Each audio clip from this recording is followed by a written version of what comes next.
ले, तो जो रिक्वायरमेंट है उसके हिसाब से तो ये है कि the person who is not able to prove his citizenship is to be detained somewhere. उनको डिटेंशन सेंटर चाहिए for duration of 15 days also, पता नहीं कितने दिन के लिए चाहिए। उसके बाद में वो he has to verify, अगर नहीं होगा तो रिपोर्ट किया जाएगा, ऐसा होता है। तो मेरा ख्याल है कि SIR को जो बिहार का प्रयोग करने के बाद, मेरा ये ऐसा मानना है कि इसके लिए हमें एक एक्ट बनाना चाहिए जिसमें उसकी संपत्ति से लेके हर चीज जो है ना का एक अपराध बनाना चाहिए। जिन लोगों ने इनके डॉक्यूमेंट्स बनाने में मदद की है उन अधिकारियों को निलंबन और उनकी संपत्ति जब्त करने का प्रावधान होना चाहिए। एक समग्र और सशक्त व्यवस्था आवश्यक है। हाँ वो तो बात सेकेंडरी है सर, ये वो बता रहे हैं, ये यही तो प्राइमरी है। एक तो नहीं तो आपको ये हाँ मालूम प्राइमरी है, है। देखिए मैं आपको एक केस का बारे में बताता हूँ। नहीं, एक मैं केस, कुछ और कहना चाह रहा था, मेरी एक पूरी सेकंड बात मुझे सुन थोड़ा लें ये उसके बात बाद। कह लेने दें, फिर आपकी बात सुनते अच्छा हैं। बताइए बताइए। अभी जो है सुप्रीम कोर्ट ने या हाई कोर्ट ने, I think high court Maharashtra ने 10 साल हाँ विचारण के बाद एक केस जिसमें कि फर्जी दस्तावेज के आधार पर आधार कार्ड से लेके हर चीज़ बनाई गई और हाँ उसको पुलिस ने पकड़ा और 10 साल से ये केस चल रहा था।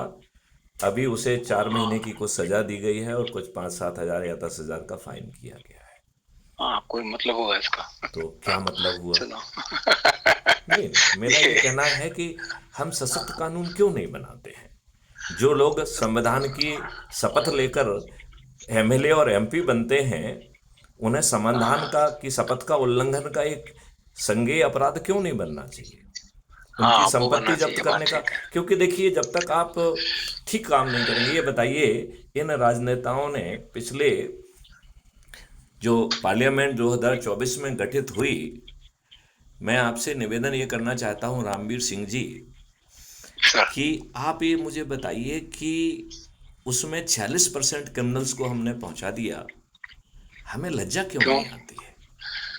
लज्जा इसलिए इसमें नहीं आती है कि 251 सांसद जो है अपने एडमिशन के आधार पर जो उन्होंने नॉमिनेशन के समय अपना एफिडेविट भरा है उसके आधार पर हाँ 251 सांसद अपराधी हैं हाँ है सर, वो तो और बात ठीक है। 170 लोग जो है वो जघन्य अपराध के अपराधी हैं, बलात्कार जैसे।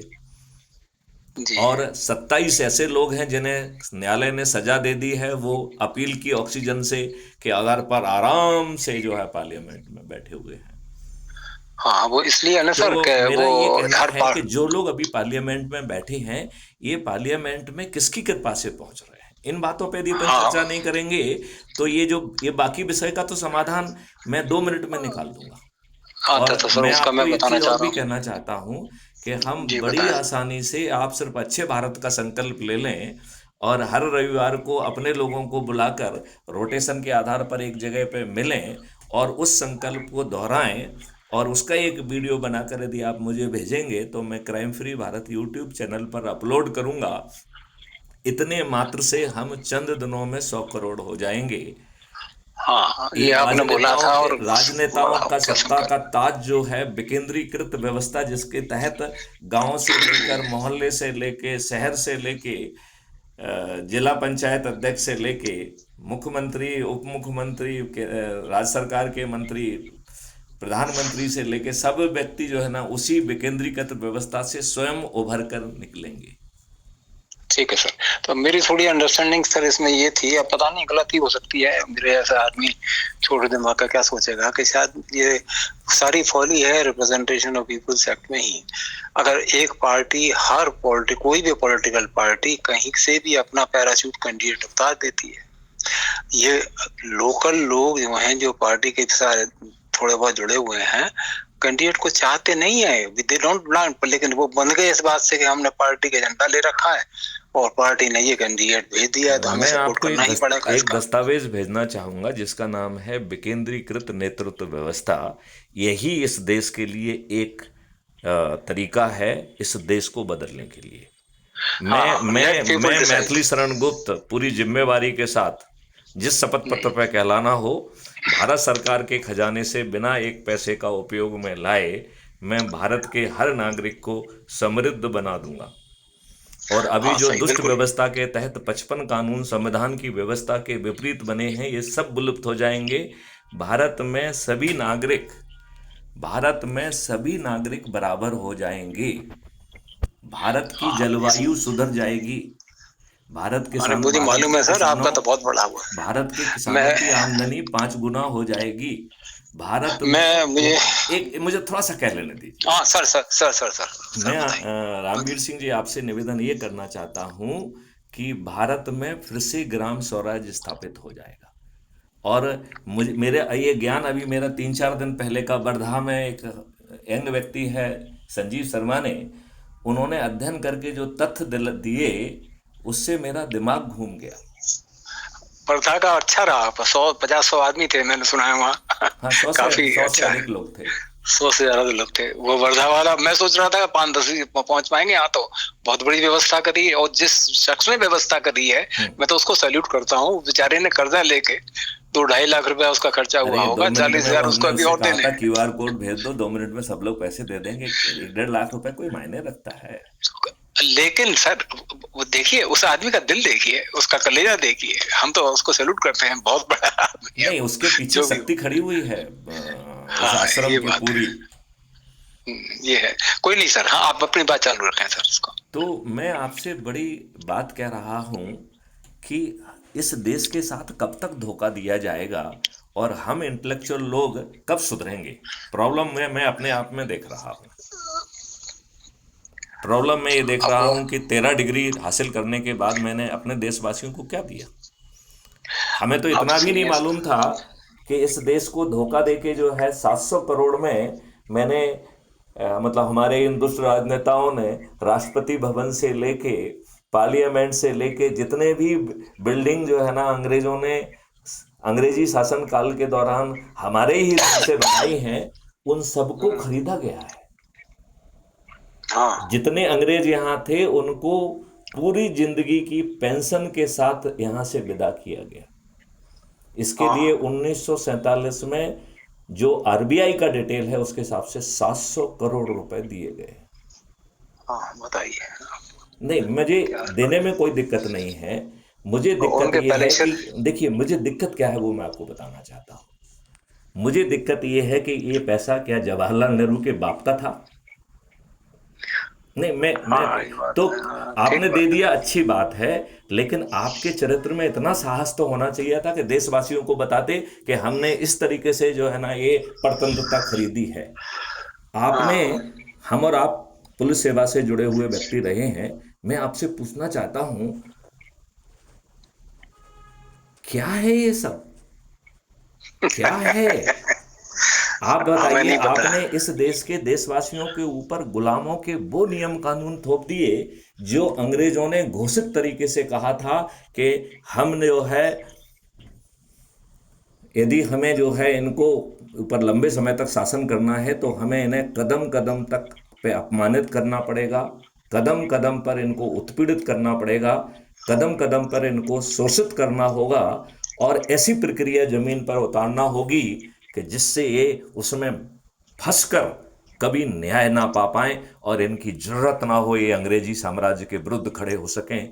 मैं रामवीर जी आपसे प्रार्थना करना चाहता हूं, ऐसे कानून आपके ऊपर थोपे हुए हैं और 3 नए कानून बनाने के बाद भी पुराना सेक्शन ये और नया सेक्शन ये है, तो रामवीर सिंह जी आप मुझे ये बताइए, हमें अपनी विद्वत्ता पे लज्जा क्यों नहीं आती है?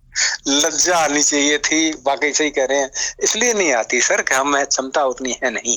अब आप मैं एक मुझे पांच मुझे सेकंड का थोड़ा टाइम सा दे और दीजिए, कह 10 लेने सेकंड देंगे का। क्या? बताइए सर, आप कर लीजिए मैं सर, दूसरी सेकंड। बात ये कहना चाहता हूं जी कि आप और हम जिस कंडक्ट रूल से बंधे हुए हैं वो अंग्रेजों ने भारतीय गुलामों के लिए बनाया था। जी हमें जी सूट जी। कर रहा था क्योंकि हम थोड़े से ऊपर थे, बड़े गुलाम थे, तो हम लाट साहब बन हाँ गए। इन्हीं नियम कानूनों से स्वतंत्र देश के स्वतंत्र शासकीय सेवक बंधे होना चाहिए या उनकी शक्ति का उपयोग राष्ट्रीय निर्माण में होना चाहिए? हाँ ऑब्वियसली ये बात तो आप कोई नहीं सोचता, इस डायरेक्शन में नहीं सोचता। नहीं, क्यों न नहीं किसको सोच पता रहे हैं? किसी जब को। मैथिली शरण गुप्त कह रहे हैं, देखिए आपसे तो मैंने चर्चा की थी, मैंने कहा कि सर, आप दुष्ट बने रहें, मुझे कोई प्रॉब्लम नहीं, आप सर, दुर्जन बने रहें, मुझे कोई दिक्कत नहीं, आप दुष्चरित्र बने रहें, मुझे कोई दिक्कत नहीं। आप अपराधी बने रहें, कोई दिक्कत नहीं। यदि आप केवल अच्छे भारत का संकल्प ले सकते हैं तो रामवीर सिंह जी, इस संकल्प की नाव के माध्यम से हम चंद दिनों में 100 करोड़ हो जाएंगे। और हाँ, संभावित है। एक विकेंद्रीकृत नेतृत्व व्यवस्था उभरेगी, जिससे पंच सरपंच से लेकर,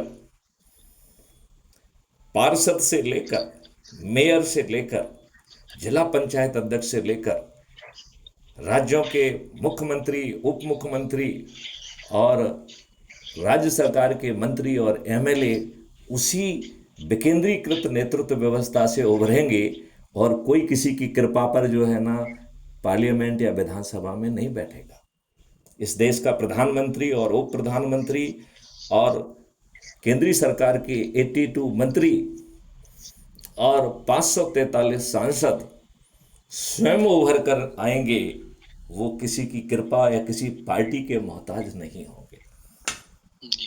और इस काम को करने के लिए मैं रामवीर सिंह आपसे निवेदन करना चाहता हूं, यदि मैं कह रहा हूं कि मैं आपको प्रशासनिक बदली हुई व्यवस्था दूंगा, जहां पर लोगों को काम करने का वेतन मिलेगा, घूस खाने का वेतन नहीं मिलेगा।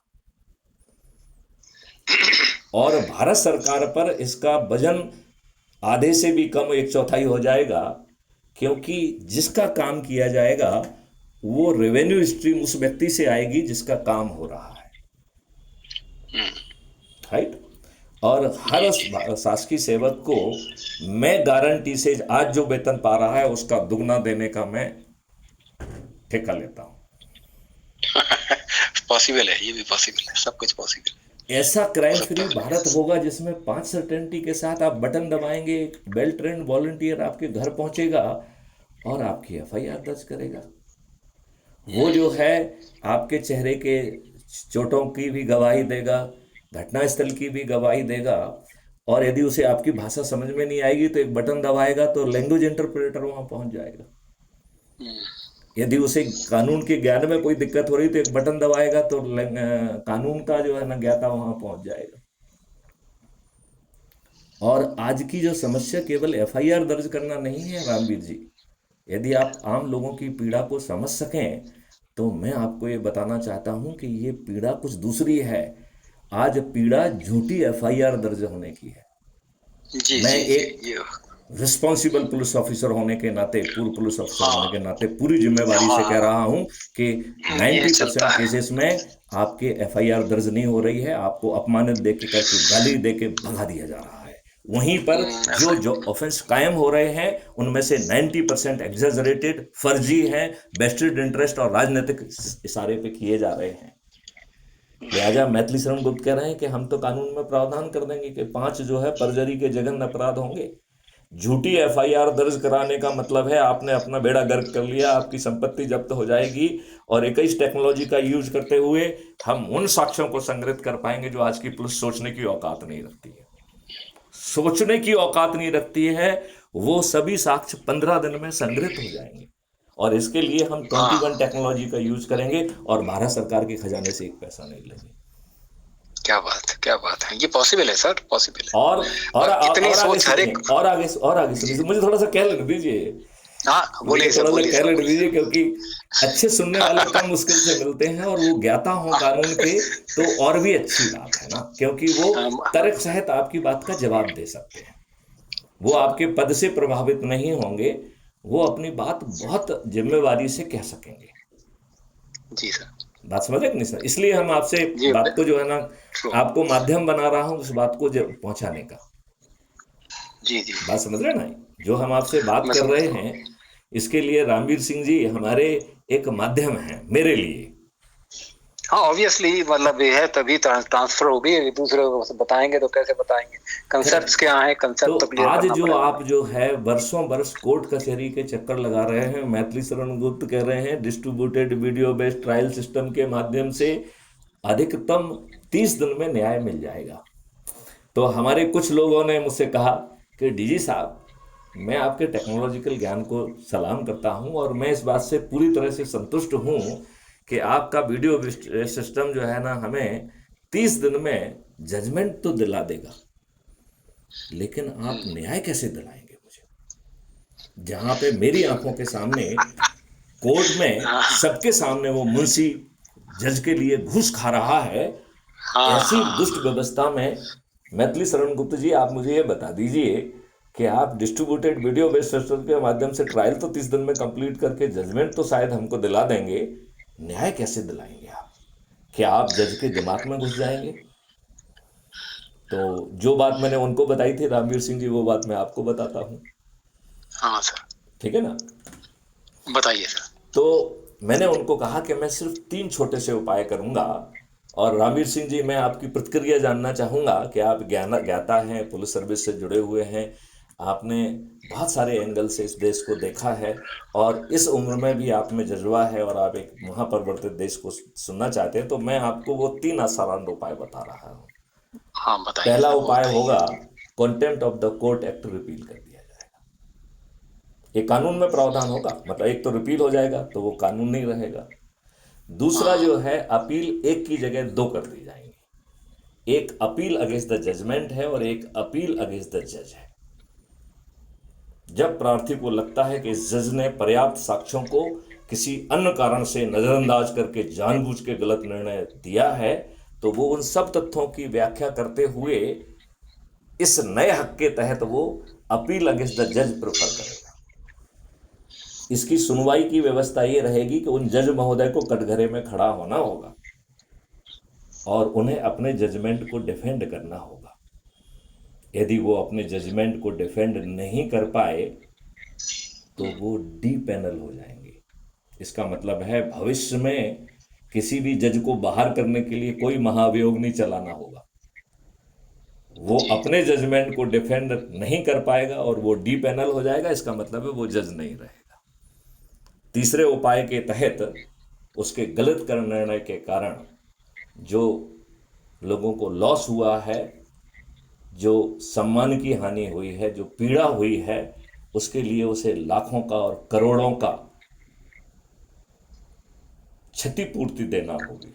हाँ, कंपनसेशन तो उसे देना बनता है, वैसे क्षतिपूर्ति, बनता वो है। भी लाखों और करोड़ों में। अब मैं आपसे कहता आजकल हूं, जो अब मैं आपसे उल्टी बात पूछता हूं। 1 मिनट के लिए कल्पना करते हैं कि रिटायर्ड रामवीर सिंह जी जज हैं, सुप्रीम कोर्ट के जज हैं, राइट? सर, इस सर नई व्यवस्था के तहत क्या मैं आपको चुनौती दे सकता हूं कि रिटायर्ड रामवीर सिंह जी की औकात नहीं है कि वो जनता को कोई गलत निर्णय दे दे? ये रामवीर सिंह जी की औकात होगी क्या गलत निर्णय देने की? मैं वर्ड औकात का यूज कर रहा हूं। हाँ ठीक है, तो हो नहीं। नहीं होगी ना? हाँ, तो नहीं हो इसमें सकता। कानूनी प्रावधान बनाने में क्या बाधा है? यदि हाँ 142 ये। जो यदि 142 आर्टिकल जो संविधान में न्याय को स्थापित करने के लिए बनाया गया था, यदि उसे अन्याय के लिए यूज हो रहा है तो 142 को हम रिपील कर देंगे। हम्म बात, जितनी बाधाएं हैं वो दूर हो जाएंगी, क्योंकि हम तो 100 करोड़ लोगों से जुड़े हुए हैं। और मैं एक हम्म, चुनौती और दे रहा हूं रामवीर सिंह जी। जी। 1 मिनट के लिए आप ये माने कि आप एक शपथकृत प्रधानमंत्री हैं, मतलब आपने चुनाव लड़ा, आप जीते, आप जो है हमारी विकेंद्रीकृत मेरिट व्यवस्था के तहत सबसे अधिक लोगों को राष्ट्रीय स्तर पर जोड़ने वाले व्यक्ति होने के कारण आपको प्रधानमंत्री नामित हुए। आपने विधिवत मुख्यमंत्री, सॉरी, प्रधानमंत्री जी की शपथ ले ली है। 1 मिनट के लिए मैं चाहूंगा कि रामवीर सिंह जी, आप कल्पना करिए कि आप भारत देश के शपथकृत प्रधानमंत्री हैं। अब मैं आपसे दूसरी बात कहना चाहता हूं कि क्या मैं आपके कद को इतना छोटा कर सकता हूं कि 5 मौलिक अधिकार और 21 महालक्ष्य को आप छूने की भी हिम्मत नहीं रखेंगे? यदि आप इजाजत दें तो मैं इसको थोड़ा सा खोल के हाँ बताऊं। ये क्या ये क्योंकि ये बहुत टफ टास्क महत्वपूर्ण है। है, क्योंकि जो कुर्सी में पहुंचता है वो कहलाने लग जाता है कि मोदी जी हैं तो मुमकिन है। अरे हाँ मोदी जी ने एक भी ऐसा काम नहीं किया, मैं तो उनके आर्टिकल 370 की और 35A की सबकी धज्जियां उड़ा दूंगा। एक काम ऐसा नहीं किया जिसके लिए उन्हें ये श्रेय मिले कि मोदी हैं तो मुमकिन है। उन्होंने तो 46% अपराधियों को पार्लियामेंट में पहुंचा दिया। और वो भी तब जबकि सुप्रीम कोर्ट ने और इलेक्शन कमीशन ने बार बार निवेदन किया कि साहब छोटा सा नियम बना दीजिए जिससे अपराधियों को चुनाव लड़ने की पात्रता ना हो। इस देश में जब चपरासी जैसी छोटे पद के लिए सचरित्र होना जरूरी है तो इस देश के कानून के निर्माता अपराधी क्यों? इसका जवाब कौन देगा? रामवीर सिंह, इसका हाँ, जवाब कौन देगा, बताइए मुझे। ये तो इंडिस्पेंसिबल होना चाहिए था, पहले इस स्टेज पर होना चाहिए था। ही शुड तो हैव ये वीटेड छोटे आउट। चरित्र के लोग जिन्होंने डरे हुए अंग्रेजों से आपको धोखा देते हुए आपके ऊपर अपराधियों का और जो है ना दुष्टों के नियम कानून और कंडक्ट रूल थोप के बनाया है, इन छोटे चरित्र के लोगों से जिसमें सभी जाति पार्टियों के सभी राजनेता समाहित हो जाएंगे, इनमें से एक भी ऐसा व्यक्ति नहीं है जो आपको अच्छा भारत देने की हिम्मत, सोच, चिंतन और क्षमता रखता हो। एक व्यक्ति नहीं है। यदि आपको लगता है कि कोई व्यक्ति है तो मुझे उसका नाम बताइए। नहीं है सर, नहीं है, आप ठीक कह रहे हो। 100 नंबर्स के लिए सर एक भी आदमी नहीं है। यार येट टू कम, कोई आदमी कहाँ से आएगा? ऐसा है ही नहीं। सबके सब एक दूसरे से चिपके हुए हैं और एक ही धारा वो में बह रहे हैं। अपने लाभ के लिए जी रहे हैं और अकूत संपत्ति इकट्ठा कर रहे हैं, गलत मापदंडों का निर्माण कर रहे हैं। आप ये बताइए, इस देश के वाइस प्रेसिडेंट को जिस बेइज्जती से बाहर निकाला गया और उसके कार्यालय को जो है ना सील कर दिया गया, ये दुष्टता की पराकाष्ठा है। बहुत भयंकर है, भयंकर हुआ है ये। मतलब अच्छा, आपने आपने उसको थ्रेटन करके जो है ना रिजाइन करने के लिए बाध्य कर दिया, चलो उसको पर्दे के पीछे ठीक है। ये क्या दुष्टता है कि आपने उसके कार्यालय को सील किया है? What message you want to give? क्या मैसेज देना चाहते हैं आप? और हम और आप अपने नहीं आप को इस विद्वान कहते हैं। रामवीर सिंह जी, मेरी पूरी प्रॉब्लम यह है कि हम विद्वानों को अपनी विद्वत्ता पे लज्जा क्यों नहीं आती है? तो सर मैं अपनी बात थोड़ी सी कह लें तो मुझे 10 सेकंड एक दीजिए लाइन तो। और कहने दीजिए। मुझे एक चीज में सिद्ध करना चाहता हूँ, फिर पूरे विस्तार से जब तक आप अपनी बात खत्म नहीं करेंगे मैं एक शब्द भी नहीं बोलूंगा। बात ही 10 सेकंड की है मेरी, ज्यादा है ही अच्छा, नहीं, तो पहले मैं आप बोल ही अपनी नहीं बात कह सकता। लो।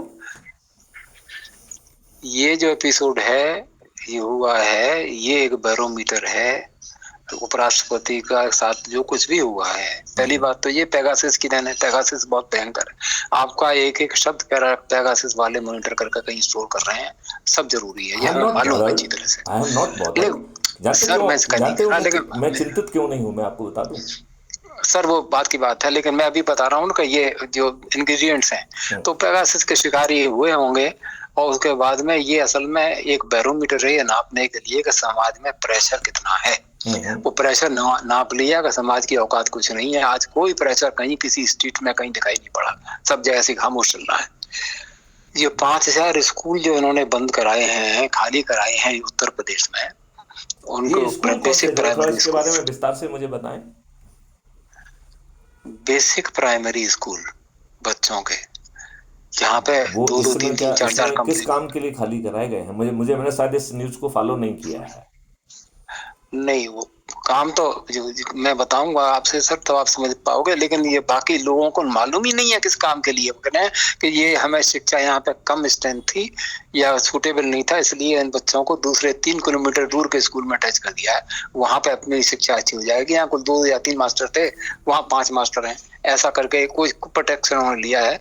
दैट इज 100% रॉन्ग प्रोटेक्स्ट, प्लॉजिबल नहीं है किसी एंगल से। नहीं, वो तो उसको वो जो है बात ठीक नहीं औद्योगिक है। केंद्र बना दिया जाए, बच्चों के पहुंचने के लिए बस की व्यवस्था कर दी अरे जाए। सर उसकी बात नहीं है सर। अगर आप डीजीपी यूपी हैं हाँ। और आपको कल बोला जाता है एसआईआर लागू करो, और आपके यहाँ 2 करोड़ आदमी निकल आएगा, और डिटेन कहाँ करोगे? जगह तो चाहिए। बस इतनी अच्छा, बात यू कहनी थी मीन टू मुझे। से कि these are the new detention centres. और एक भी बार आपने कहीं नहीं सुना होगा, ये हिटलर वाले कंसंट्रेशन कैंप हैं ये, जो खाली किए जाएंगे, 3-3 4-4 कमरे के मकान। अच्छा, ये और बताइए रामवीर स्पेस है सिंह जी, उनके पास। एक प्रार्थना मैं फिर से करूं आपसे। सर बताइए। यदि आज की व्यवस्था एक घोर भयावह अंधेरे को रिप्रेजेंट कर रही है, तो हम और आप अंधेरे से क्यों लड़ रहे हैं? हम एक दीपक जलाने की कार्रवाई क्यों नहीं कर रहे हैं? तो हाँ बिल्कुल, ये बात तो बिल्कुल ठीक है। ये बात है सर, हर चीज की अपनी वो होती है। अब बहती हुई आंधी में दीपक जलाएं, माचिस बुझ जाएगी, अरे उसे कहीं चिंता किनारे मत में ले करो, आना जब पड़ेगा। जो है कॉस्मोस पावर इसको होने की बात कर रहा है तो इसमें वैसा ही होगा जैसे होलिका जिसे वरदान प्राप्त हुआ था कि वो आग में नहीं जलेगी, लेकिन ईश्वरीय प्रताप से प्रहलाद बचेंगे और होलिका जलेगी। तो मैं उस पॉइंट पे बोल रहा था जब इंटेलेक्चुअल्स की बात आप बार बार कर रहे थे बीच में, हमारे इंटेलेक्चुअल्स क्यों नहीं सोच पाते। इंटेलेक्चुअल एक भी आपको मिला हो जो सोच पाता हो कि हिटलर वाले कंसंट्रेशन कैंप बनाए जा रहे हैं? आपने एक वर्ड नहीं सुना होगा कहीं, गारंटी है हमारी। एजुकेशन पर बोलेंगे, शिक्षा पर, शिशु मंदिर बना रहे हैं, फलाना कर रहे हैं, ये फालतू बातें लोग सोच रहे हैं, उनको मालूम ही नहीं है कि कल को जरूरत पड़ेगी। भाई एक detention centre is primary requirement. आप डीजीपी हैं तो आप कैसे कर पाएंगे इसको? आप कर कैसे पाएंगे जब तक रिक्वायरमेंट ऑफ लॉ है कि somebody is not able to prove his citizenship, he will be detained till he proves it for a period of 15 days or so, जो टाइम दिया हुआ है। तो 15 दिन आप कहाँ रखेंगे आदमी को डिटेन करके? कोई जगह तो चाहिए। जेलें सारी भरी हुई हैं, जेलें कैपेसिटी से डबल है। जितने जेल में 1000 आदमी कैपेसिटी है, वहाँ 2500-3000 आदमी पड़ा, तो कैसे कर पाएंगे? जगह कहाँ है? तो इसके लिए उन्होंने ये एक बड़ा अच्छा एक्सपेरिमेंट है। लेकिन इतने बड़े इंटेलेक्चुअल्स का जहाँ पे अंबार समंदर है, एक भी आदमी के दिमाग में ये बात नहीं आ रही है कि ये क्यों है, वाई सो, इतनी जल्दी क्यों, वाई सो हरी। आपने एक बहुत ही गंभीर तथ्य की तरफ इशारा किया है। हाँ, सोचना पड़ेगा कि ये सब जगह हो रहा है, यही नहीं कि जहाँ जहाँ इनको इम्प्लांट करना है, SIR हमारे होना है। SIR के ऊपर उतना ज्यादा गतिरोध का मेन अपोजिशन पार्टी कह रही है कि हम इलेक्शन में पार्टी की नहीं करेंगे, तो कोई बात नहीं, पार्टी नहीं करेंगे, लेकिन फिर भी कोई बिल्कुल नहीं, एक आयोटा ऑफ कोई रिएक्शन नहीं है। वो इलेक्शन कमिश्नर नहीं झुक रहे हैं इससे, क्योंकि जैसा उन्होंने इंस्ट्रक्ट किया गया है कि हमें तो करना है। अरे भाई, कश्मीर में नहीं देखा हमने, 3.5% वोट पड़ा और गवर्नमेंट बन गई 3.5-4% पे ही, वो पोलिंग इतनी हुई, ये क्या बात हुई? तो ये तो यहाँ भी कर लेंगे। वो तो चाहते हैं कि अगर में से कोई अपोजिशन पार्टी वाला कैंडिडेट खड़ा नहीं करे सामूहिक रूप से, तो भाई अपने इंडिपेंडेंट 2-4 खड़े कर देंगे, अपने ही आदमियों को, हो गया इलेक्शन। तो अब क्या कर लेंगे? ये तो इतनी गंदगी है, भरी हुई है उसमें, तो हम उसको कैसे कर पाते हैं? इसका कोई रिएक्शन होना ही नहीं है। लेकिन अभी आगे जो बात होने वाली है, रामवीर सिंह जी, आप इतने समय बताइए। से, मैं तो कहूँगा कि आप बहुत बड़ा सामाजिक कार्य कर रहे हैं और आप में बहुत सारे लोगों से आप जुड़े हैं। क्या आप अच्छे भारत का संकल्प लेकर प्रत्येक रविवार को उसे दोहरा सकते हैं क्या? आपने सर पिछली बार भी मुझसे बोला था, और 2-3 बातें, अभी तो एक ही कहिए। नंबर 2, मैं आपका एक ग्रुप बना दूंगा, तो आप जितने लोगों से भी जुड़े रहे हैं उनको उसमें आपको जोड़ लेना है, और उनमें से जो दुष्ट भागना चाहे भाग जाए, तो उस पर आपको विचार नहीं करना है। मतलब 1 महीने का लॉकिंग पीरियड है। यदि आपका बहुत अजीज व्यक्ति भी आपके ग्रुप को छोड़ के भागता है, तो भी आप उससे बातचीत करके ये प्रश्न नहीं पूछेंगे कि आपने इस ग्रुप को क्यों छोड़ा। तीसरा, आपको अपने ही ग्रुप के लोगों का एक रोस्टर बनाना है, और उस रोस्टर के आधार पर क्रम से लोग बाग जो है एक जगह पे इकट्ठा करने की जिम्मेवारी होगी। और किसी के पास जगह की प्रॉब्लम है तो वो मंदिर में, गुरुद्वारा में, मस्जिद में, या वहाँ पर भी कोई प्रॉब्लम आ रही है तो किसी पार्क में इकट्ठे हो जाएं। यदि पानी पिला सकते हैं तो पानी पिला दें, नहीं तो एक बूंद, यदि 1-2 नींबू डाल के शिकंजी बन सकती है तो वो पिला दें। और एक अच्छा वीडियो जिसमें बहुत विस्तार से समझाया गया हो कि अद्भुत भारत कैसा होने वाला है, फिर आपस में चर्चा करें कि भैया ऐसा भारत चाहिए क्या, तो अच्छे भारत का संकल्प ले लो। और हम किसी से भी नहीं पूछेंगे कि आप क्या हैं और कैसे हैं। मतलब मुझे हर दुष्ट, हर दुर्जन, हर अपराधी, हर व्यक्ति जो है ना ग्राह्य है, वो जिस रूप में है, मैं उसकी ना सोच बदलूंगा, ना चिंतन बदलूंगा, ना क्रियाकलाप बदलूंगा। यदि वो किसी का अंधभक्त है तो स्वागत है, यदि वो किसी की दरियां बिछा रहा है, किसी के पोस्टर लगा रहा है और उसमें उसे आनंद मिल रहा है, तो वो अपने आनंद को यथावत बरकरार रखे। मेरी केवल छोटी सी वो है, क्योंकि मेरा ये मानना है कि आज जो व्यक्ति दुष्ट है, या तो उसे कॉर्नर किया गया है, या उस दुष्टता में उसे एक अवसर दिखा हुआ है। बहका हुआ आदमी है, आ जाएगा लाइन पे वो। मतलब वो कारण है ना कि देखिए, जिसके कारण आप दुष्टता कर रहे हैं वो हम आसार बदल देंगे, इकोसिस्टम बदल देंगे, आपको जो है ना आपके पोटेंशियल का रोजगार दे देंगे, आपको पोटेंशियल को रियलाइज करने वाली शिक्षा दे देंगे। और आपको जो है एक ऐसी भोजन व्यवस्था देंगे जो कि अद्भुत होगी, आपको एक ऐसी स्वास्थ्य व्यवस्था देंगे जो कि अद्भुत होगी, और आप समृद्ध और खुशहाल हो जाएंगे। और इसके लिए भारत सरकार के खजाने से एक पैसा नहीं लिया जाएगा। उल्टे भारत सरकार के खजाने में हमारे ही 3 मॉडल से 20 गुना ज़्यादा पैसा पहुंचेगा। तो 5 साल में इस देश में ना तो कोई डायरेक्ट टैक्स होगा, मतलब इनकम टैक्स भी नहीं होगा, कारपोरेट टैक्स भी नहीं होगा, और ना ही जीएसटी होगा। और भारत सरकार के पास आज की तुलना में 20 गुना ज़्यादा पैसा होगा, और उसका खर्च जो है घट के आधा हो जाएगा। बहुत बड़ी बात है सर, इसके बहुत मॉडल्स बड़ी बने बात हैं, मैं है, आपको अभी शेयर कर लेता हूँ। बहुत बड़ी बात है सर, अगर ऐसा है और तो और और सारी हम फिर से एक ग्राम स्वराज स्थापित कर देंगे, जिससे हर गांव में 36 जातियां और 72 कलाओं पुनर्निर्मित हो जाएंगी। और फिर से जो है ग्राम स्वराज जो है समृद्धि का आधार बनेगा। भारत सोने की चिड़िया नहीं, सोने का हाथी बनेगा। क्या बात है, क्या बात है सर। और इस काम कम के से लिए कम भारत एटलीस्ट सरकार के किसी पैसे, किसी व्यक्ति से ना तो टैक्स लिया जाएगा, और ना ही भारत सरकार के खजाने से एक पैसा लिया जाएगा। हर भारतीय को एक शैडो अकाउंट मिलेगा, जिसका नाम है कल्प वृक्ष अकाउंट। भारत में किसी भी नागरिक को इन 5 मौलिक अधिकारों के लिए धन की आवश्यकता होगी, तो उसके पीछे जो शैडो कल्प वृक्ष अकाउंट है, वो बिना मांगे आपको पैसा दे देगा। क्या बात है सर, क्या बात और है, ऐसा जब आप पॉसिबल है कमाएंगे ये। तो अपने आप पड़ जाएगा। तो बिना पूछे आया था, और बिना पूछे ही वापस जाएगा वो। भारत में कोई पेपर करेंसी नहीं होगी, अद्भुत डिजिटल करेंसी होगी, जिसका दस्तावेज भी हम आपसे शेयर करेंगे। भारत की तो इकोनॉमी 5 ट्रिलियन नहीं, 5000 ट्रिलियन होगी। क्या बात है सर, क्या बात 5000 ट्रिलियन डॉलर भारत की इकोनॉमी पूरे विश्व व्यवस्था की 50% होगी।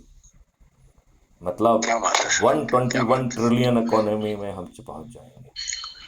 121 ट्रिलियन इकोनॉमी, है। ये स्वप्न आप ठीक है सर, जब मैं ट्राई करता हूँ अभी। नेक्स्ट टाइम मैं जब टाई अप करूंगा आपसे, तो ऐसा आपका, आप जो देखिए बता हमारा रहे हर हैं। संवाद रिकॉर्डेड होता है। आप देश की जनता को जी, क्या संदेश देना चाहते हैं? देश की जनता को मैं क्या संदेश दे पाऊंगा सच, नहीं नहीं, आप मैं दीजिए ना। छोटा आप आदमी। देखिए, एक अनुभवी व्यक्ति हैं, आप एक बहुत संवेदनशील व्यक्ति हैं। मैं जब आपसे मिला था, मैंने आपको बहुत अच्छे ढंग से पहचाना कि उम्र के इस पड़ाव में भी आपका कमिटमेंट लेवल बहुत हाई है। तो एक मेरा संदेश तो सर, आपकी तरफ से बनता ही है। हाँ, अंडरस्टैंडिंग मेरी ये है। बीच में अभी आप जो बात कर रहे थे कि कोई आदमी कैसा भी कोई पॉलिटिकल थॉट रिजेक्ट करता हो, कहीं भी जुड़ा हुआ हो, वो सब हमारे, दे आर ऑल वेलकम। तो उस पॉइंट पे ये है कि ऐसा आदमी जो किसी भी पॉलिटिकल पार्टी से जुड़ा रहा, अपना समय दे रहा है, अपना एनर्जी दे रहा है, अपना टाइम दे रहा है, इसका मतलब वो आदमी उससे बेहतर है जो कितना इंटेलेक्चुअल आदमी जो घर में बैठा हुआ है और जो कहीं कुछ नहीं कर रहा है, उससे वो बेटर है। कम से कम चाहे वो किसी दिशा में जा रहा है, लेकिन स्टिल उसमें एक जज्बा है, कुछ जज्बा है, उससे वो कर रहा है। कम से कम क्रिएटिविटी उसमें है थोड़ी बहुत, वो ज्यादा अच्छी है। ऐसे आदमी का जब सही लाइन पे आ जाएगा, वो तो आप सहयोग सही लाइन पे बोल जाएगा, बोलेगा हम तो गलत भटक गए थे, बहुत दिन चलते रहे, लेकिन उसका जज्बा है, that has to be appreciated. एक पॉइंट छूट गया है, यदि रामवीर जी आप इजाज़त दें तो मैं उसे पूरा कर दूं। हाँ, बताएं सर, बताएं सर। मैंने आपसे ये कहा था कि यदि आप इस देश के शपथकृत प्रधानमंत्री के रूप में स्थापित हो चुके हैं, तब आप 5 मौलिक अधिकार और 21 महालक्ष्यों के सामने बौने होंगे। ये बात मैं सिद्ध करना चाहता था, और आपके मुंह से सुनना चाहता था कि हाँ, जो मैंने चेक एंड बैलेंस और जो व्यवस्था बनाई है, उसमें आप कोई छेद देख रहे हैं, तो आप छेद देख पाएंगे तो मैं उन्हें बंद कर पाऊंगा, क्योंकि मैं शायद वो छेद देख नहीं पा रहा हूँ। अब ये हेलो। बड़ा लंबा विषय, नहीं नहीं, बहुत इट लंबा विल विषय टेक है इट विल सर ये। Take 5 minute only. देखिए, देखो, मैं 3 छोटी लाइन में हमने बताया कि आपको न्याय मिलेगा, तो आप मान गए कि हाँ मिलेगा। ऐसे ही हम 2 मिनट में चलो, आपको बताएंगे कि बहुत साधारण सी व्यवस्था करने वाले हैं अपन। देखो, पुलिस वाले डंडे साहब लोग बहुत इंट्रिकेट व्यवस्था करते करते नहीं है, एकदम छोटी सी व्यवस्था करते हैं। हम सर, विधानसभा और पार्लियामेंट के जो बिजनेस रूल है, उसमें छोटा सा अमेंडमेंट कर देंगे कि इवन प्रधानमंत्री भी विधायक, सांसद और ये तो कोई ला ही नहीं पाएंगे। कोई भी नियम, कानून, व्यवस्था पार्लियामेंट एंड विधानसभा में लाने के लिए कोई भी व्यक्ति सक्षम नहीं होगा। उसे एक रिफाइनमेंट प्रक्रिया से गुजरना होगा, और इसका प्रावधान विधानसभा और पार्लियामेंट के बिजनेस रूल्स में किया जाएगा। कोई संविधान का संशोधन नहीं करना है, छोटा सा काम है, कर देंगे, ठीक है ना। और जब हम 100 करोड़ होंगे तो संविधान का संशोधन भी हमारे लिए कोई बड़ी भारी बात नहीं है। देश हित में तो 80% गवर्नमेंट ऑफ इंडिया एक्ट का 1935 का संविधान और 20% का जो ना अम्बेडकर का संविधान, जिसको किसी ने पालन नहीं किया, 55 कानून उस संविधान के विरुद्ध बना दिए, तो संविधान की दुहाई देने वालों को छोड़िए आप, कोई मतलब तो है नहीं। तो मैं मूल मुद्दे पे आता हूँ, मूल बिंदु पे मैं जी आ सर। रहा हूँ कि हमने प्रावधान कर दिया कि आपकी कोई भी चीज़ आप लाना चाहते हैं तो आपको एक रिफाइनमेंट प्रक्रिया से गुजरना होगा। इवन मैथिली शरण गुप्त ने जो इतने सारे मॉडल्स बनाए हैं वो किसी देशवासी पर नहीं थोपे जा सकेंगे, उसे इस रिफाइनमेंट प्रक्रिया से गुजरना होगा। तो मैं आपको 2 मिनट में उस रिफाइनमेंट प्रक्रिया को समझाना चाहता हूं, और मैं वो चाहूंगा कि क्या है? आप उसमें लूप होल्स खोजें, आज खोजें। आप आज बताएं से जरा। 4 दिन बाद समझ में आए तो 4 दिन बाद आप मुझसे बात करें। तो हाँ बताएं पहला सर। जो है रिफाइनमेंट प्रक्रिया होगी कि जिन लोगों ने अपनी जिंदगी बिता दी है, ऐसे महारथियों को हम टास्क फोर्स का हिस्सा बनाएंगे। पर्टिकुलर जिस भी विधा के लिए हम कानून बनाना चाहते हैं, पार्लियामेंट में ले जाना चाहते हैं, उस विधा के उन लोगों को जिन्होंने अपनी जिंदगी समर्पित कर दी है, ये लोग टास्क फोर्स का हिस्सा बनेंगे। तो अभी तो मैथिली शरण गुप्त के जो मॉडल हैं वो इन जी टास्क सर। फोर्स के सामने पहुंचेंगे, और ये किसी एयर कंडीशन कमरे में, बंद कमरे में बात नहीं करेंगे। इनकी पूरी चर्चा जो है वो लाइव होगी और 15 दिन तक होगी और टेलीकास्ट होगी, और व्यक्ति अपनी काउंटर रख सकेंगे, अपने सुझाव रख सकेंगे। इस 15 दिन के महामंथन से जो चीज निकलेगी उससे मैथिली शरण गुप्त के मॉडल में पहला रिफाइनमेंट किया जाएगा। फिर दूसरी रिफाइनमेंट में जो लोग सब्जेक्ट एक्सपर्ट्स हैं उनको खोजा जाएगा, उन नगुनों को, और उनको ये रिफाइंड मॉडल उनको सब 15 दिन के लिए समर्पित हो जाएगा।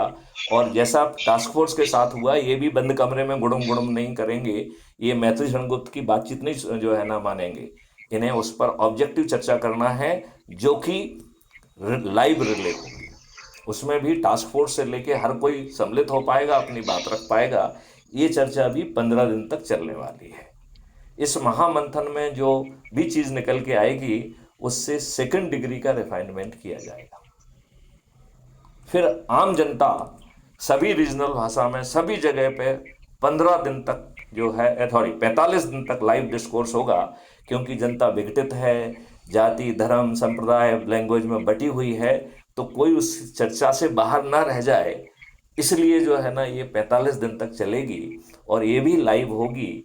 सभी लोग अपनी बात रख पाएंगे, और विशेष तौर पर जनता से निवेदन होगा कि वो अपनी शंकाएं, कुशंकाएं, चिंताएं, सुझाव, ये चारों चीजें दे पाएंगे। और इस महामंथन से जो चीज निकलेगी उससे मैथिली शरण गुप्त के मॉडल में तीसरा सुधार किया जाएगा। अब चौथा जो है, मैं रामवीर सिंह जी, रिटायर्ड जो है अधिकारी, जो कि प्रधानमंत्री की शपथ ले चुके हैं, सभी मुख्यमंत्री जो मुख्यमंत्री की शपथ ले चुके हैं, सभी केंद्रीय मंत्री, सभी राज्य मंत्री और सभी जो है विधायक और सांसद अब पार्लियामेंट के बाहर 15 दिन तक लाइव चर्चा करेंगे। क्योंकि जनता अपनी बात कह चुकी है तो वो अब जनता के नुमाइंदे के तौर पर एक बात भी नहीं करेंगे, वो व्यक्तिगत कैपेसिटी में कहेंगे कि मुझे लग रहा है कि ये चीज छूट गई है, यदि ऐसा कर दिया जाएगा तो बड़ा कल्याण होगा। इसमें भी चूंकि ये लाइव होगा, सब लोग अपनी बात रख पाएंगे, और इस मंथन से, महामंथन से जो चीज निकल के आएगी उससे चौथा रिफाइनमेंट होगा। और फिर जितनी भी चर्चा है ये सब जो है पार्लियामेंट या विधानसभा में पहुंचेगी, एज द केस में भी, फिर उस पर चर्चा होकर कानून बनेंगे। अब रामवीर सिंह जी, मैं आपसे पूछना चाहता हूं, जो मैंने मूल बात कही थी कि शपथकृत प्रधानमंत्री, पूर्व अधिकारी, पूर्व पुलिस अधिकारी रामवीर सिंह जी शपथ लेने के बावजूद भी क्या 5 मौलिक अधिकार और 21 महालक्ष्यों के सामने बहुत बौने नहीं होंगे? एक general opinion I Ramveer Ramveer Manthan हैं से। तो मुमकिन है इस तरीके के स्लोगन भारत में नहीं दोबारा आएंगे। सुनाई नहीं देंगे। नहीं देंगे, ठीक बात है। नहीं।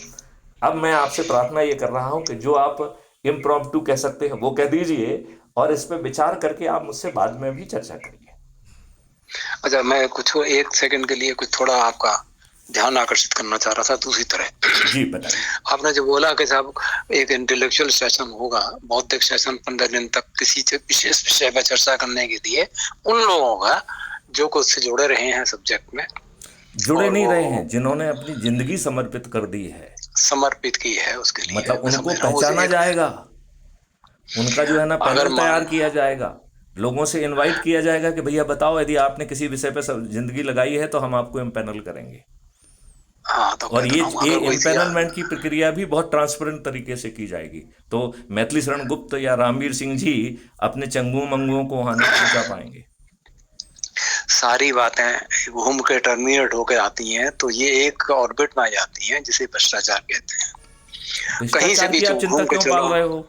जब हम उसी में आ अब जाएंगे। हम 45 दिन में जब उसको जेल में सड़ने के लिए पहुंचा देंगे तो किस भ्रष्टाचार की बात कर रहे हो?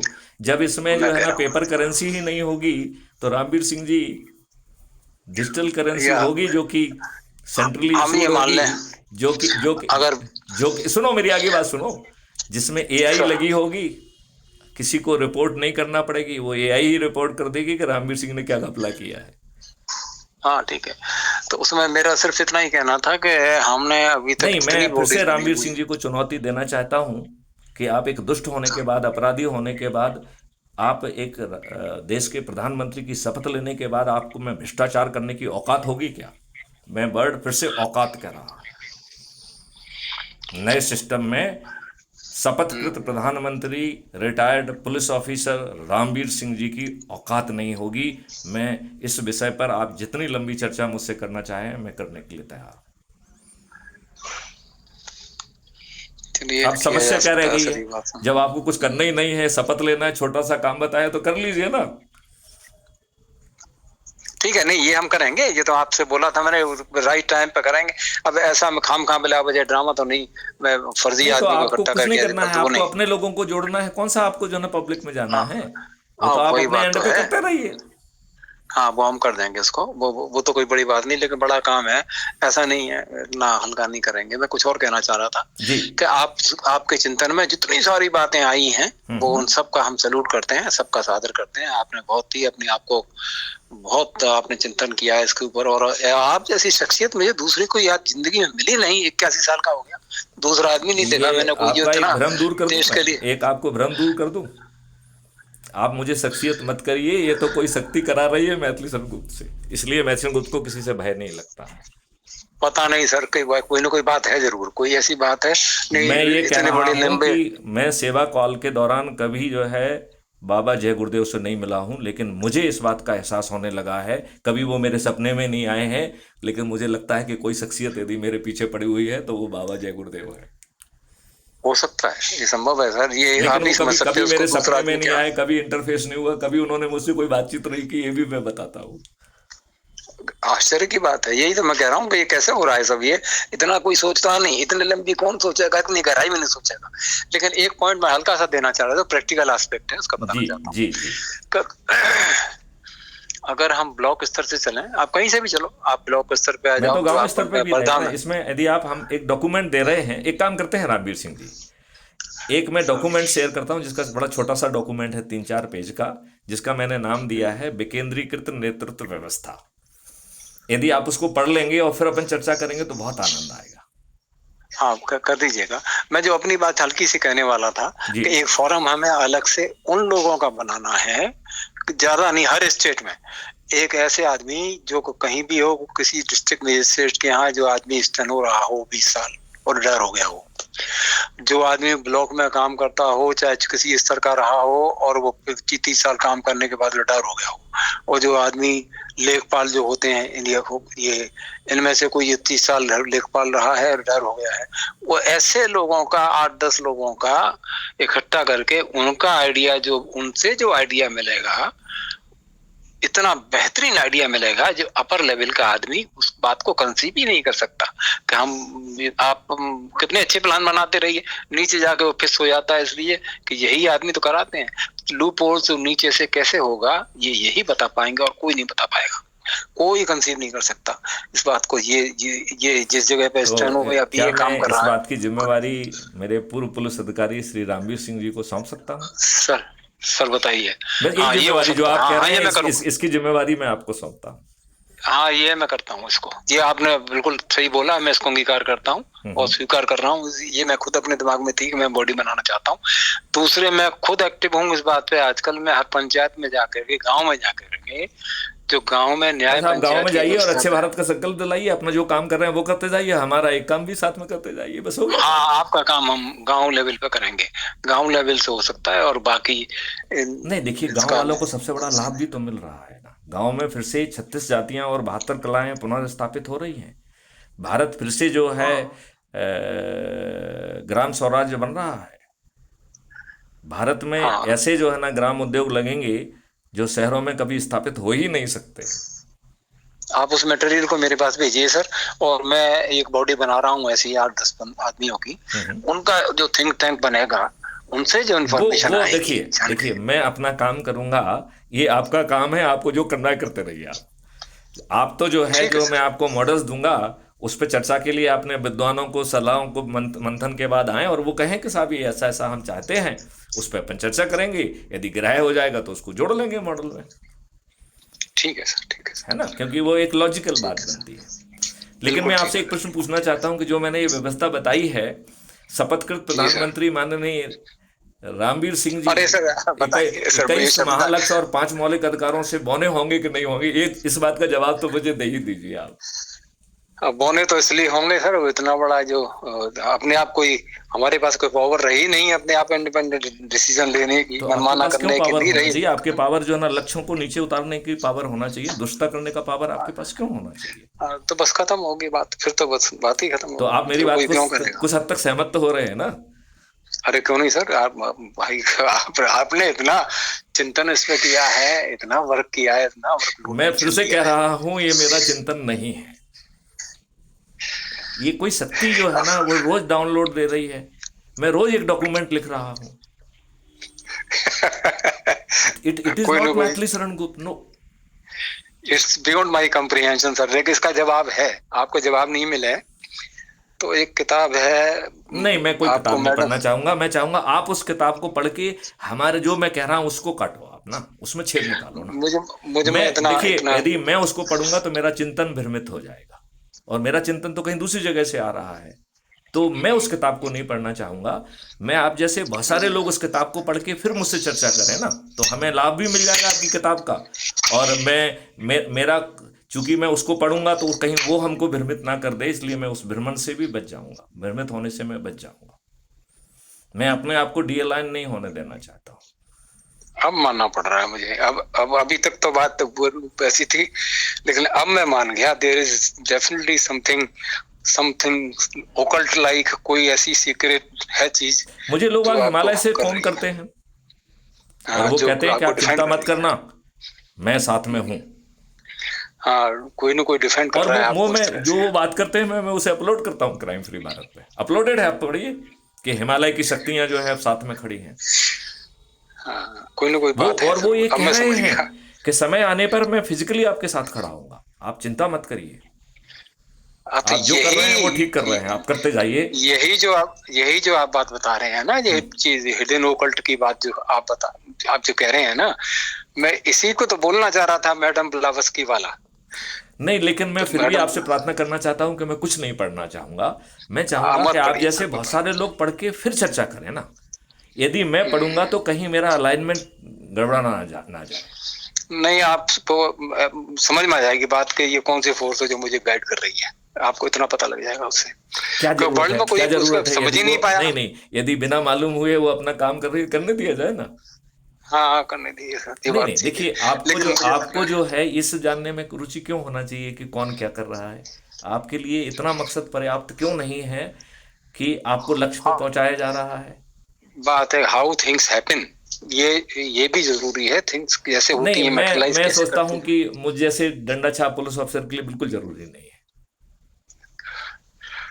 ये भी आप अपने आप नहीं कह रहे हो। ये अपने आप नहीं कह रहे हो, आपको कोई कहलवा रहा है। मैं वही थैंक कह यू रहा हूँ कि मैं जो सर। डंडा चाप व्यक्ति हूँ, वो तो क्यों आप जो है ना जो फालतू की चीजों में अपने दिमाग खर्च करे, भाई बताइए ना। तो मैं भी अपनी प्रोग्रेस बताऊंगा सर। आप जो भेजना चाह रहे थे एक तो मैटर, उसको थोड़ा मुझे भेज दीजिएगा, मैं तो मैं पहला पढ़ूंगा उसको भी डॉक्यूमेंट सर। विकेंद्रीकृत व्यवस्था भेजूंगा, फिर 8-10 डॉक्यूमेंट जो मैंने लिखे हैं वो भेजूंगा। और ठीक है आप सर। उस पर जो भी अपनी राय टिप्पणी और वो देना चाहेंगे, यदि आप चाहेंगे तो जी हम लाइव सेशन भी उस पर करेंगे। ठीक है सर, मतलब ठीक है। That is thank depend on your comfort level. क्योंकि हम एक यू। कोई ऐसे नहीं घटिया सर। दौर से तो गुजर रहे हैं कि जहां हम सब में से किसी को भी हानि पहुंचाई जा सकती है। हाँ सर, मैं अपने आप को मैं थोड़ी सोच रहा हूँ, मैं तो आगे अपने प्रोजेनीज के बारे में भी सोच रहा हूँ कि हमने जो जिंदगी गुजारी बहुत अच्छी गुजारी, इनके सामने तो बहुत बुरा वक्त आने वाला है भाई, इनको कैसे कोई बचाया बुरा जाए। वक्त नहीं आने वाला है, वो सतयुगी भारत में रहेंगे आप। मैं आपको विश्वास दिलाता हूं, आप अच्छे भारत का संकल्प लेंगे तो सतयुगी भारत देने की जिम्मेवारी मैथिली शरण गुप्त अपने ऊपर लेते हैं, और सर, आपको प्रधानमंत्री बनाने के लिए भी संकल्पित हैं, यदि आप अधिक से अधिक लोगों को जोड़कर राष्ट्र में नंबर 1 पर आएंगे तो। क्योंकि सर, मैथिली सर शरण गुप्त मुझे ने अपने ऊपर तो कोई पावर रखा ही नहीं है। मुझे कोई नंबर की कामना नहीं है सर, जिंदगी भर में हमेशा पिछड़ा ही रहा। मुझे कभी उसने दिया ही नहीं जो जो होना चाहिए था, जो वर्थ थी उसका 1/10 ही मिला मुझे हमेशा जिंदगी में। आई एम बहुत सेटिस्फाइड हूँ मैं आप इससे। अब इस मुझे समय उसके कुछ नहीं आपको चाहिए आपके पोटेंशियल तक पहुंचाने की गारंटी मैथिली शरण गुप्त ले रहे हैं इस उम्र में। सर। सर अब इस उम्र में मैं आपके उम्र सर को, पता उम्र नहीं। का एहसास है मुझे। अब चलिए। तो चलिए, बहुत अच्छी बात हुई बेहतर है और आपने सर। मुझे फ़ोन थैंक यू सर। लगाया और आपसे बातचीत सर करने का मुझे अवसर दिया, उसके लिए मैं अपना आभार व्यक्त करता हूँ। मैं तो सिर्फ ये बताने के लिए मैंने कहा था कि मैं आई वॉज सेंसिटाइज, सुबह सुबह से मेरा दिमाग घूम रहा है। जब किसी आदमी ने मुझे बताई बात अंदर की कहीं आप छोड़ कि ये दीजिए, डिटेंशन ये सेंटर की सब बात है। अंधेरा है, ये विलुप्त हो जाएगा। Don't worry about it. चलिए सर, कोई बात मैं नहीं, आपको ठीक है सर। आश्वस्त करता हूं, यदि एको साधे सब सदे, सब साधे सब जाएं, यदि आप एक छोटे सा अच्छे भारत का संकल्प ले सकेंगे और अपने से जुड़े लोगों को दिला सकेंगे, और हर रविवार की उसकी पुनरावृत्ति करके यदि वीडियो मेरे पास भेज पाएंगे, तो मैं गारंटी लेता हूं आपको महापरिवर्तित भारत देने की। और ये मेरी गारंटी नहीं है, ये ईश्वर की गारंटी मानिए आप। चलिए सर, हम कुछ करते हैं और आपको बुलाएंगे, फिर हम आपको चलिए, मथुरा में बुलाते हैं, हम आप बढ़िया जहां जगह कहेंगे वहां वहाँ पहुंचेंगे। बुलाएंगे। ठीक है चलिए, सर, जय थैंक हिंद, यू जय sir. Bharat, all the Vande best sir, Mataram, जय वेरी गुरु। Good sir. Thank you sir.